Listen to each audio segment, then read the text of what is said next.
अस्सलाम वालेकुम। चौथी जमात को उर्दू का सबक हमने पढ़ा, सच्चा इंसाफ, इसका हम मशक कर रहे हैं। देखते हैं क्लास और हमने किए थे, आज पाँचवा नोटबुक पर लिखिए। अपनी कॉपी पर लिखना है। एक औरत थी, उसके पास खाने को कुछ नहीं था, उसके बच्चे भूखे थे। वहाँ से हज़रत उमर रज़ी अल्लाह अन्हु का गुज़र हुआ। उन्होंने भूखे बच्चों का हाल देखा, बैतुल माल से खाने का सामान ले आए, खुद खाना तैयार किया और भूखे बच्चों को खिलाया। ये जो पैराग्राफ है ना, ये अपनी कॉपी के ऊपर क्या लिखना है, एक वर्क के ऊपर लिखना है। अब इसका 6वां सवाल है, जिनस के लिहाज से इसम की 2 किस्में हैं, है ना। जिनस के लिहाज से इसम की कितनी किस्में हैं? 2 किस्में हैं, है ना।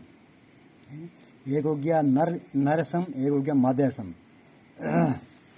देखें भाई, यहाँ पे मुज़क्कर, एक हो गया मुज़क्कर, एक हो गया मोनस। एक हो गया मुज़क्कर, एक हो गया मोनस। मुज़क्कर कहते हैं नर इसम को, इसम को मुज़क्कर कहते हैं, मुज़क्कर कहते हैं। अब मोनस जो है, मोनस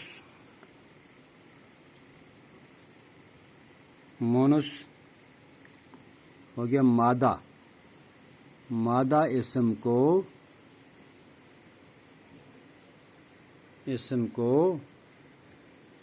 मोनस कहते हैं,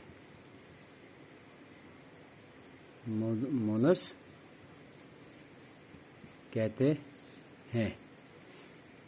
यानी कि भाई हर जो लफ्ज़ है ना, इसके दो ये किस्में होती हैं, एक मुज़क्कर, एक मोनस। जिस तरह हम यहाँ पे हम लिख सकते हैं मुज़क्कर, यहाँ पे लिख सकते हैं हम मोनस।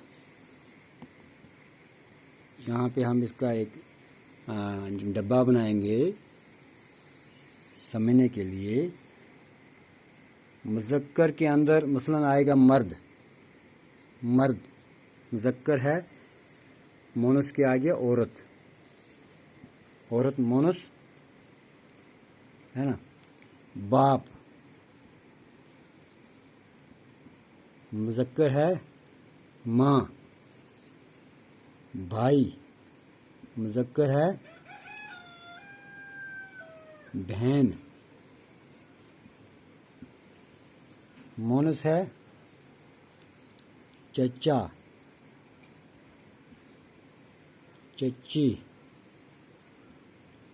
है ना। यहाँ से आगे भी हम, है ना, और भी हम यहाँ से आगे जा सकते हैं। जिस तरह हमारे पास है क्या जी,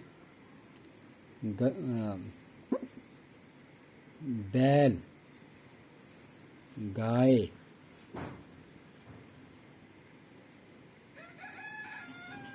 बिल्ला, बिल्ली, बकरा, बकरी, है ना। तो ये मतलब इस साइड आगे मुज़क्कर, इस साइड आगे मोनस। तो मोनस कहते हैं नर,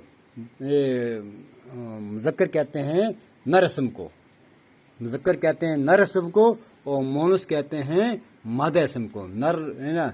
और इसको हम अंग्रेज़ी में लिख सकते हैं, नर हो गया मेल और मादा हो गया फीमेल।